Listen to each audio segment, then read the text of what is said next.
এছাড়াও ছাপ্পা ভোট আটকানো ও সুষ্ঠুভাবে ভোট করার লক্ষ্য নিয়ে এই পরিদর্শন বলে জানান তিনি। তবে নানুর বিধানসভা নির্বাচন অবজারভারের এই আশ্বাসে ভোট পরবর্তী হিংসায় শিকার পরিবারগুলির মধ্যে নতুন করে আশার আলো দেখা দেয়। কিরণাহাট থেকে অনুকূল গড়াইয়ের report, crime press. Free, fair and transparent elections in this constituency. जो पहले इलेक्शन में जो जो हमला हुआ वो भी देखा है। देखा नहीं, I have met the people affected by that violence and assured them free and fair election. और कौन से जगह परिदर्शन किया है? कितना जगह विजिटेड ना, हाँ, काफ़ी पंचायत और काफ़ी बूथ पे विजिट किए और हम लोग मिलके लगभग एवरी पंचायत और हर बूथ को कवर करेंगे। जो वोटर है उस लोगों को क्या बताना चाहेंगे आप? Exercise your democratic right. We will ensure free, fair, open election.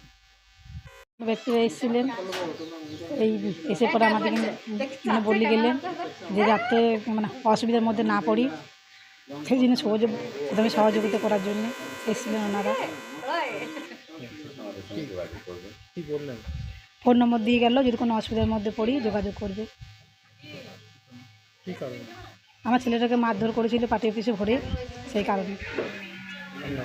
আমার নাম রেখা ঘোষ। এখন কেন ভয় রয়েছে? না, এখনও এমনি কোনো ভয়ের মধ্যে নেই, এবারে হবে কি না হবে সেটা ঠিক বলতে পারছি না। কেন মারধর? মারধর মানে আমার টোটো মানে আমার ছেলেকে একটা পুরোনো সেকেন্ড হ্যান্ড টোটো কিনে দিয়েছিলাম।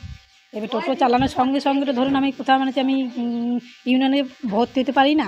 এবার ছেলেটা বাস স্ট্যান্ডে ছিল, এই বাস স্ট্যান্ডে ধরুন হঠাৎ করে পায়খানা পেয়ে যায়, দিয়ে বাথরুম গিয়েছিল, বাথরুম থেকে বেরিয়ে এসে ছেলেটাকে ধরে পরে মারধর করেছিল পার্টি অফিসের ভিতরে ভরে। আমাকে জিজ্ঞাসা করে যে আমার বাড়িতে কোনো প্রবলেম আছে কিনা, ভোট দেওয়া দেওয়া নিয়ে বা ভোটে কোনো প্রবলেম আছে কিনা, সেসব জিজ্ঞাসা করছিল। আপনি কি কোনো ভয়ে রয়েছেন এখন? না, এখন কোনো ভয় নেই। তাদেরকে কি বললেন? তাদেরকে বললাম যে না, আমি ভোট ঠিকঠাক দিতে পেরেছি এবং আমার কোনো অসুবিধা হয়নি, এখন হবেও না। এখন তাহলে কোনো সমস্যা? এখন কোনো সমস্যা নেই। এর আগেও কি নির্বাচন কমিশন এসেছিল? নির্বাচন কমিশনার এর আগে বলতে গেলে আমার 2021-এ যখন আমি ঘর ছেড়েছিলাম, হ্যাঁ, তারপর আর কোনো ঝামেলা হয়নি। তখন কি কোনো রাজনৈতিক দল করতেন? হ্যাঁ, রাজনৈতিক দল করতাম। কোন দল করতেন? বিজেপি করতাম। এখন কি করেন? এখন নিউট্রাল। আপনার নাম?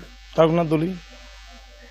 বরাবর আসছিল কেন্দ্র বাহিনী, সব আগে থানা হয়েছিল, এসে পরে একটাই কথা বলে যে আপনাদের কোনো অসুবিধা হয়েছে নাকি বলুন, কেউ কিছু ভয় দেখাচ্ছে নাকি বলুন। আর না, আমাদের ভয়ের কোনো কারণ আর আমরা ওইসব চাইও না, কিন্তু কোনো প্রতিবাদও নাই, কিছু হলেও না। এটাই আমার বক্তব্য যে এইটা তো আমাদের সমাজে বাস করা, আর কিছু। আজকে কারা এসেছিলেন?